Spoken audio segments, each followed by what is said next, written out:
ഇത്രയും പാട്ടുകൾ ഇറങ്ങിയതില് ഭയങ്കര പേഴ്സണൽ ആയിട്ടുള്ള ഏറ്റവും ഇഷ്ടത്തോട് കൂടിയിട്ട് എഴുതിയിട്ടുള്ള അല്ലെങ്കിൽ ഏറ്റവും ഇഷ്ടത്തോടെ എൻജോയ് ചെയ്തിട്ടുള്ള സോങ് പറഞ്ഞാൽ ഏതായിരിക്കും?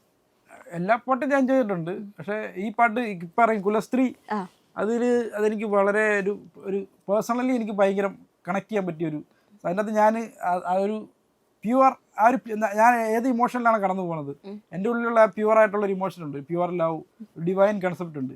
അത് ആൾക്കാരിലേക്ക് ഡെലിവറി ചെയ്യണമെങ്കിൽ ഞാൻ ആ സ്റ്റേറ്റിൽ തന്നെ ഇരുന്ന് എഴുതണം. ഞാൻ അത്രയ്ക്ക് ആ സ്റ്റേറ്റിൽ ഇരുന്ന് ആ മെൻറ്റാലിറ്റി ഇരുന്ന് എഴുതിയാലേ ഉള്ളൂ ഞാൻ എഴുതുന്ന കാര്യം ആൾക്കാർക്ക് കണക്റ്റ് ആവുള്ളൂ. ഈ ഒരു ബോണ്ടിങ്, ഓഡിയൻസും ആർട്ടിസ്റ്റും തമ്മിലുള്ള ബോണ്ടിങ് വരണമെങ്കിൽ ആൾക്കാർ കേൾക്കുന്ന ആൾക്കാർ മണ്ടന്മാരില്ല, അവർക്ക് കണക്റ്റ് ആവണം അതിലേക്ക്. നമ്മളൊരു ഇമോഷൻ കൊടുക്കുകയാണെങ്കിൽ അത് വരികളിലൂടെയോ നമ്മുടെ ശൈലിയിലൂടെയോ അത് ആൾക്കാർ കണക്റ്റ് ആവണം. അപ്പം അത്രയ്ക്ക് ഞാൻ പേഴ്സണലി ഇത് ആൾക്കാരിലേക്ക് കണക്റ്റ് ആക്കണമെന്ന് ഉൾക്കൊണ്ട് എഴുതിയ പാട്ട് കുലസ്ത്രീയാണ്.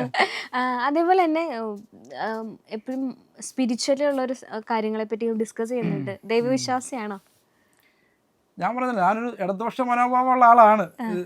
ദൈവവിശ്വാസി, ഇടതുപക്ഷ മനോഭാവം എന്ന് പറഞ്ഞാൽ സയൻസിനെ ഊന്നിയുള്ള ചിന്താഗതികളാണ്. സയൻസാണ് നമ്മളെ ഇവിടം വരെ എത്തിച്ചത്, നമ്മുടെ സമൂഹത്തെ. സ്റ്റിൽ ദൈവവിശ്വാസവും അമ്പലത്തിൽ പോകുമ്പോൾ കിട്ടുന്നൊരു കംഫർട്ട് നമ്മൾ മറ്റേ മൾട്ടി സ്പെഷ്യാലിറ്റി ഹോസ്പിറ്റലിൽ പോകുമ്പോൾ കിട്ടാറില്ല. സന്തോഷം മനസ്സിൽ.